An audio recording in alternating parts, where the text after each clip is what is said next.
একটি সংক্ষিপ্ত অনুষ্ঠানের মধ্য দিয়ে রাঙ্গামাটি বিদ্যাজ্যোতি স্কুলের এনএসএস ইউনিটের উদ্যোগে উদ্বোধন হলো 7 দিনব্যাপী এনএসএস এর বিশেষ শিবির। শিবিরের উদ্বোধন করেন অমরপুরের বিধায়ক রঞ্জিত দাস এবং ব্লক পঞ্চায়েত সমিতির ভাইস চেয়ারম্যান শঙ্কর আনন্দ সাহা এবং বিদ্যালয় প্রধান শিক্ষক শ্যামল দাস প্রমুখরা।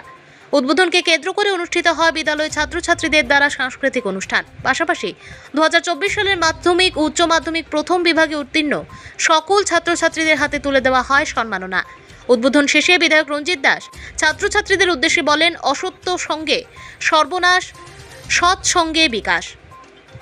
তিনি ছাত্রছাত্রীদের উদ্দেশ্যে আরো বলেন, নেশা থেকে সকল ছাত্রছাত্রীরা বিরত থাকতে হবে। সে চাইবে তাকে নেশাগ্রস্ত করানো।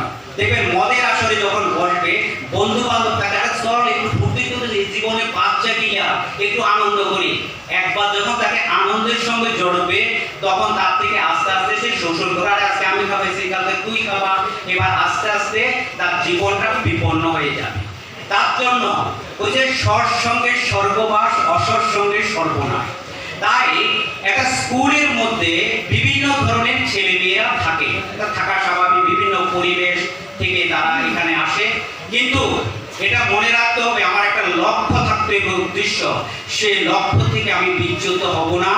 যদি সে লক্ষ্যে ঠিক থাকে, কোনো প্রতিকূল অবস্থায়, পারিপার্শ্বিক অবস্থা তার ক্ষতি করতে পারে না। ব্যুরো রিপোর্ট, জনতার বার্তা।